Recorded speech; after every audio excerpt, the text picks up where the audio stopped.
A Metroidvania meets run-and-gun action game in the style of Metal Slug? What will indie developers think of next? You heard me right, Guns of Fury, the topic of today's video, attempts to mix classic arcade shooting action straight out of the Neo Geo 90s arcade era with the Metroidvania gameplay structure that has become commonplace in the indie gaming scene. But does this release go out guns blazing? Or is it a total misfire? Let's find out in our full review.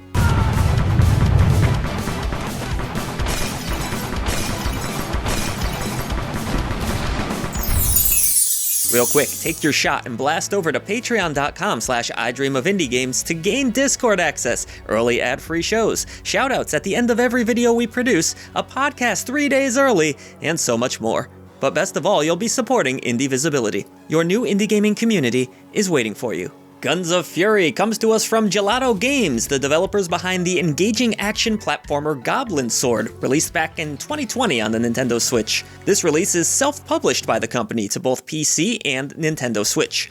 The game merges arcade-style run-and-gun gameplay with the fundamental design principles of a Metroidvania. Players will navigate through an unexpectedly large world, expanding their map, acquiring new power-ups to advance and enhance their abilities, and conquer bosses.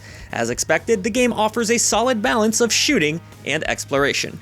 Alright, look, I fully understand you aren't going to be playing this release for its story, but this is a review after all, so it would be remiss of me not to mention the narrative. The game takes place during the 2040s, and a massive energy crisis has ravaged the world. Fortunately, or so we think, a new energy source has potentially been discovered by a scientist named Dr. Klaus, the Tetracell. However, Dr. Klaus has suddenly gone missing, and so has the Tetracell, humanity's last hope. Intel points to A. Easton, an industrialist who plans to use the Tetracell to create an all-powerful diabolical superweapon, of course. Naturally, this is where you spring into action on a quest to save the Doctor and thwart Easton's plans.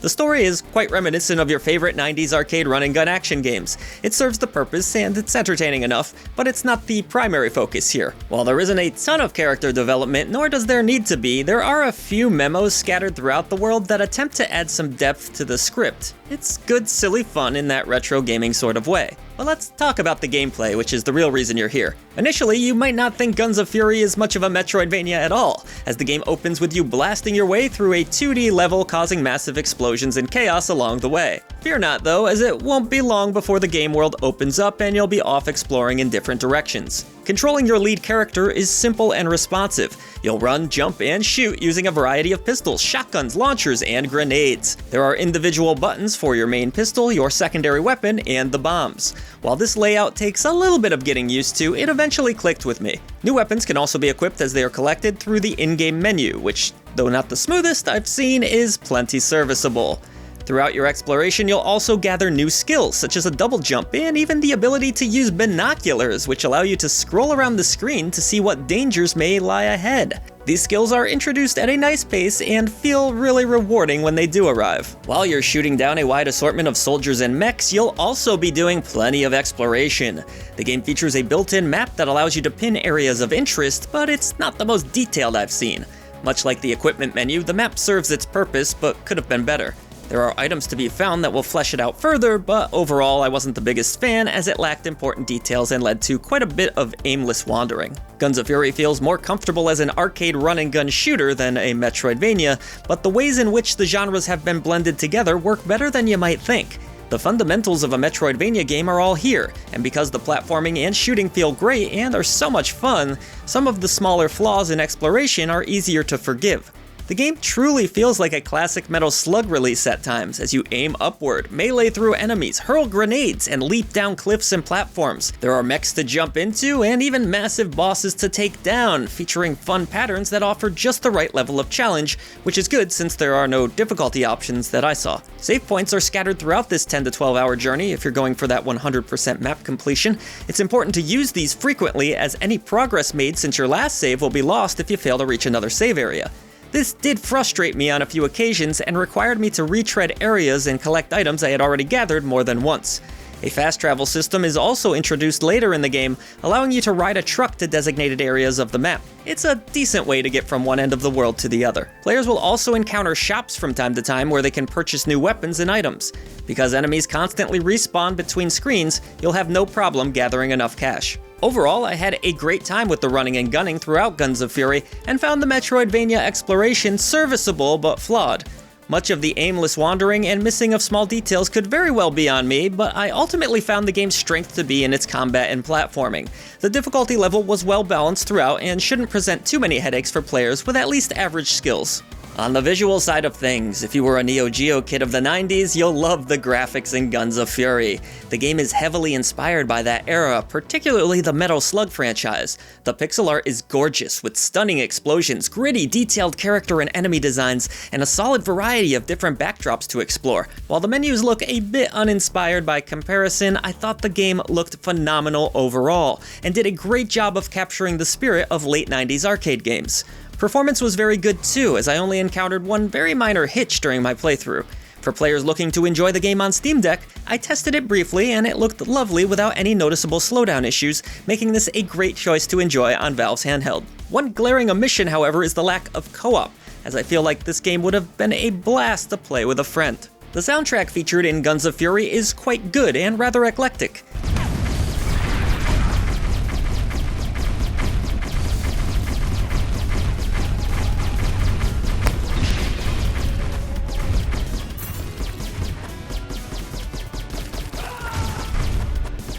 There are hard rock tracks as you would expect, but also a good mix of electronica depending on which area of the map you're in.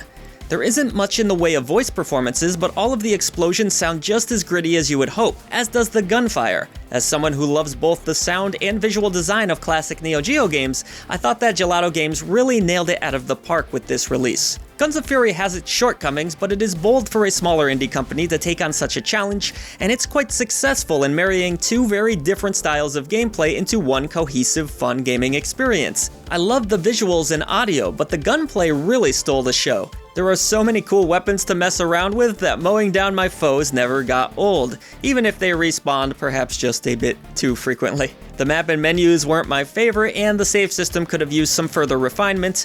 Not being able to play with a friend is also a downside, of course, but despite these issues, Guns of Fury is one hell of a good time that I highly recommend. Here at I Dream of Indie Games, we believe that games are so much more than a number. That's why we have our 3 Genie Lamp tier system.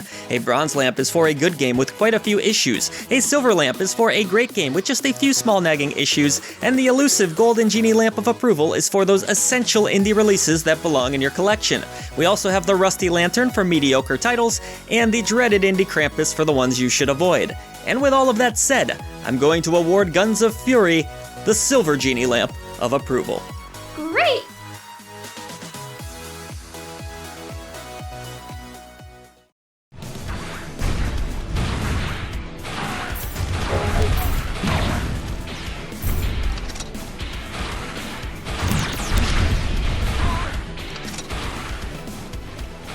For far too long, you, the gamer, have been denied honest gaming coverage. Indie developers and publishers have lost their voice, but no longer. Like the video, subscribe to the channel, and head over to patreon.com/idreamofindiegames to join this epic campaign for indie visibility. The echo chamber trembles as our message grows louder. Voice to the voiceless!